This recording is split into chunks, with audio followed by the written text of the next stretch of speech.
Anda pasti semua sudah terinform bahwa efek tekanan yang dipakai pemerintah komunis Tiongkok yang bernama Common Prosperity kepada pengusaha Tiongkok aliran kapitalis yang dimiskinkan atau diambil alih sebagian besar saham mereka dan kepemilikan mereka untuk didistribusikan ke rakyat yang kesenjangan kemiskinannya semakin tajam, membuat banyak pengusaha Tiongkok dan Hong Kong hijrah keluar Tiongkok. Kemudian akan menyerangnya Tiongkok ke Taiwan, membuat data center dunia seperti Facebook, Amazon, Netflix, dan lain sebagainya yang berada di Taiwan akan ditarik semua keluar Taiwan. Di sisi lain, di dunia semakin banjir uang karena banyak negara cetak duit seperti Tiongkok, Jerman, Inggris, Jepang, dan tak ketinggalan terbesar dan terbanyak dalam 20 bulan terakhir adalah Amerika. Yang kasihan Indonesia, di mana pemahaman kuantitatif easingnya itu bukan printing money, tetapi dilonggarkan kredit banknya. Kasihan deh mikirnya kayak gitu. Jadi kurang deh uangnya, jadi ngutang aja. Dan efek banjirnya tadi, uang dari banyak negara nggak seujung kuku datang ke Indonesia dengan murah, karena semuanya yang mencetak duit aliansi politik luar negerinya adalah ke barat, nggak ke negeri tirai bambu orientasinya, versi negara tetangga yang memuja negara oriental. Maka banyak sekali yang melakukan pekerjaan pivoting bisnisnya ke safe haven country. Siapa safe haven country tersebut? Siapa lagi kalau bukan Singapura? Kapitalis Tiongkok, Hong Kong, dan Taiwan pindah besar-besaran ke Singapura saat ini. Bahkan istrinya Jack Ma beli properti di Marina Bay, 2 bangunan senilai 75 juta dolar dirubuhin dan dibangun baru agar terkoneksi. Bayangin, 75 juta dolar dirubuhin, senilai 1 triliun rupiah dibeli hanya untuk dirubuhin. Coba, uang-uang tadi di sisi banyak negara aliansi barat tadi ternyata mencari aliran proyek yang bagus untuk mereka investkan. Banjirnya uang ini ditambah banyaknya proyek bagus, ini era disebut lazy money era. Dan sungguh,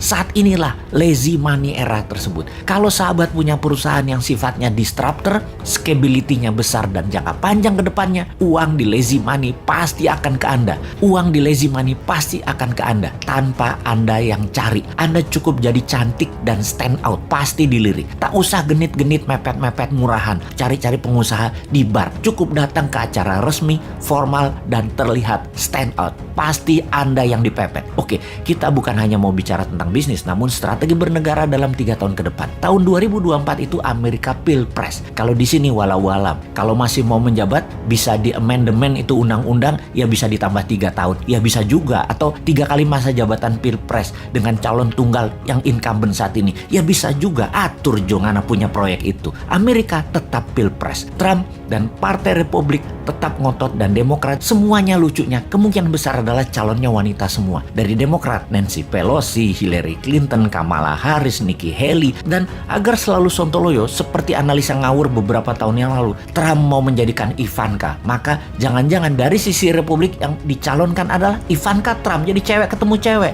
Dan cewek-cewek inilah akan rebutan jabatan presiden di tahun 2024 di Amerika. Pasti seru. Di Tiongkok, ketika bulan lalu Xi Jinping banyak ganti petinggi angkatan darat, jangan-jangan ada gerakan anti Xi Jinping. Ditambah para kapitalis Tiongkok yang gerah dengan Common Prosperity-nya mulai bergerak, membuat ekonomi Tiongkok resesi karena pemerintah Tiongkok, pemerintah komunis Tiongkok harus membail out Evergrande. Apapun itu, kok kita melihat peluang yang banyak ya? Gini deh, kalau ternyata dengan peluang itu semua, ternyata Indonesia malah ikut resesi, sulit energi, negara chaos, pengusaha Indonesia tidak bisa tarik investasi, pemerintah tidak juga bisa tarik peluang mempermudah arus uang. Kayaknya memang kalian dan yang mau menari di 2024 yang mirip-mirip platform bernegaranya, gak usah tanding deh di 2024, ngerepotin aja lu para old mind.